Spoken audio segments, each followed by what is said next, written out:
ఇంకా చెప్పుకోవాలి, చాలా సంగతులు ఉన్నాయి. అరవింద్ గారంటే మాట పిల్లలందరూ ముందుగా ప్రేమించిన మా తండ్రి, మీ దాసుని బట్టి మీ స్తోత్రములు, నెమ్మదైనటువంటి జీవితాన్ని వారికి ఇచ్చారు. మీ యొక్క స్వస్థ హస్తం అన్ని నుంచి ఇచ్చిన నెమ్మదిపై మీ స్తోత్రములు. ఆరోగ్యంతో మిగిలిన జీవితం మీ లోకంలో మేము జీవించే జీవితం ఎన్ని రోజులు మీకు తెలుసు. కాబట్టి ప్రభా, మీరు మమ్మల్ని బ్రతికించినన్ని రోజులు మీకు ఏదో ఒక ఉద్దేశం ఉంటుంది, దాన్ని మేము నెరవేర్చాలి.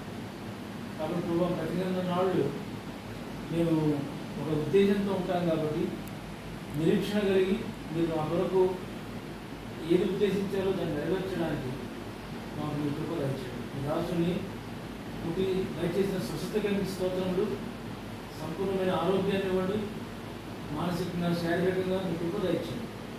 తన దగ్గర వచ్చినటువంటి వారితో మీ నమ్మకత్వాన్ని గురించి సంభాషించడం ద్వారా వారు ఆత్మీయంగా బలపరచబడినట్టుగా సహాయం చేయండి. మీ దయగల ఉద్దేశం మిగిలిన జీవితం కొరకు సిద్ధపరచండి.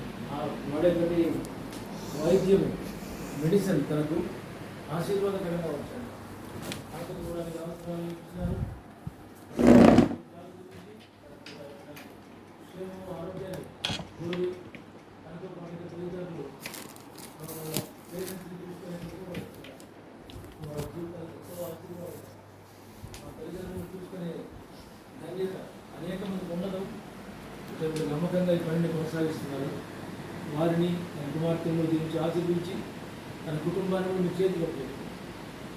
వారి దాసులతో కలిసి నేను గడిపిన సమయానికి మీ స్తోత్రంలో తిరిగి వెళ్తుండగా మీ భద్రత కోరుకుంటూ యేసుక్రీస్తుని ప్రార్థించి వెళ్తున్నాను తండ్రి.